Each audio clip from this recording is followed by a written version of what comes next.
महिलांना 843 महिलांना ही नोंद कशामुळे झाली तर सरकारने नोंद घ्यायला सुरुवात केली, ऊसतोड कामगार महामंडळ केलं, पण मुळामध्ये त्या ठिकाणचे साखर कारखानदारांबरोबर जे मुकादम मजुरांना घेऊन जातात ते मुकादम ज्या प्रकारचं काम करतायत त्यांच्या MOUमध्ये किंवा करारामध्ये या महिलांच्यासाठी काही गोष्टीच्यासाठी आरोग्यासाठी रजा, बाकीच्या सोयीसुविधा याबद्दलची अंमलबजावणी झाली तर मोठ्या प्रमाणामध्ये याचं प्रमाण हळूहळू कमी होईल आणि त्या दृष्टीने आपण सगळ्यांनी एकत्र प्रयत्न केला पाहिजे असं आम्हाला वाटतं.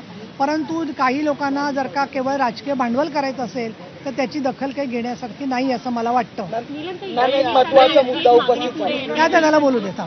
एक महत्त्वाचा मुद्दा बैठकीमध्ये सदस्य कधीपर्यंत येतील? 6 सदस्यांची जी आहे ती निवड झालेली नाही, तर माझी जे सदस्य त्यांनी म्हटलंय की आम्ही सरकारच्या पैशांवर दौरे केले, त्याचे अहवाल तयार केले, पण त्याच्यावर कारवाई जी आहे ती झाली नाही. इकडे सदस्य आता नाही आणि मागचे सदस्य ताशेरे मारताना दिसतात. 2 सदस्य त्याच्यामध्ये एक सदस्य सचिव असतात तर त्या आवाडे आहेत आणि रश्मीजी शुक्ला या पोलीस महासंचालक आहेत त्या त्याच्यावरती आहेत. बाकीचे सदस्य जे आहेत त्यांचा तो जो अधिकार आहे तो उपसभापतींकडे नाही आहे किंवा स्वतःच अध्यक्षांकडे नाही आहे. त्या संदर्भामध्ये कॅबिनेटमध्ये योग्य त्यावेळेला निर्णय घेतला जाईल आणि तुम्हाला आमच्या आधी तो कळेल, परंतु लवकर या सदस्य नेमाव्यात अशी आमची पण अपेक्षा आहे. पण याच्यातला दुसरा मुद्दा आहे की आधीच्या ज्या सदस्यांनी दौरे केले किंवा स्वतः चाकणकर मॅडमांनी जे दौरे केले त्याचा अहवाल केला तो पोलिसांना किंवा ज्या ज्या विभागांना सादर करायचा ते सादर केला, पण त्याची अंमलबजावणी जी आहे त्याच्यावर काहीही कारवाई झाली नाही अशी बाब जी आहे ती समोर आली. ते मुळामध्ये आता असं आहे की तुम्हाला सगळ्यांना जाणीव आहे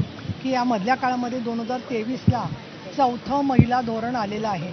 त्या 4थ्या महिला धोरणामध्ये महिला आयोगाने दिलेल्या शिफारसी आहेत किंवा नाहीत हे तपासण्यासाठी मी आयोगाला सांगितलेलं आहे आणि शिफारसींच्या संदर्भामध्ये त्यांनी ज्या शिफारसी केल्या त्याची अंमलबजावणी होते की नाही हे बघण्यासाठी म्हणून मी एक बैठक घेणार आहे. पण ते काय म्हणतात बोलेंगे तो बोलता है. परत मी बैठक घेतली की म्हणणार यांनी का नाही बैठक कशाला घेतली. त्यामुळे मला असं वाटतं की असे जे अज्ञानी लोक आहेत त्यांना रस्त्यावरती वगैरे सोडून द्यावं कुठे पण, त्यांना काय करायचं ते करू दे. आयोग असेल, आम्ही उपसभापती कार्यालय असेल, सगळ्याचा आम्ही पाठपुरावा करतोय आणि तुम्ही प्रचंड जोरदार दखल घेतलीत आमची, त्याबद्दल मी मनापासून आभारी आहे. पण महिला अत्याचाराच्या प्रकरणाबरोबर ज्यांना न्याय मिळतो ती सुद्धा माहिती जर का लोकांच्या समोर आली तर ती चांगली होईल. परंतु दुर्दैवाने काही वेळेला मी असं पाहिलेलं आहे की छोट्या मुलींचे पॉक्सोमधल्या फोटो किंवा घरं दाखवली जाणं, त्यांच्याबद्दल बोलत असताना काही शब्द वापरले जाणं किंवा ट्रोलिंगच्या संदर्भामध्ये अत्यंत संवेदनाहीन पद्धतीने ट्रोलिंग होताना दिसतंय. त्याच्याबद्दल सुद्धा बैठकीत मी त्यांना सांगितलं की जगभरामध्ये अशा समाजकंटकांची मोठी लाट आलेली आहे. त्यामुळे असे ट्रोलिंग करणारे लोक किंवा विचित्र प्रश्न विचारणारे लोक यांच्यासमोर महिलांनी कठोरप्रमाणे तारा राणीप्रमाणे भूमिका घेतली पाहिजे आणि आपल्या कामाची तलवार त्याच्यापुढे उभारली पाहिजे. या निमित्ताने एक मागणी पुढे येते, कामाची तलवार.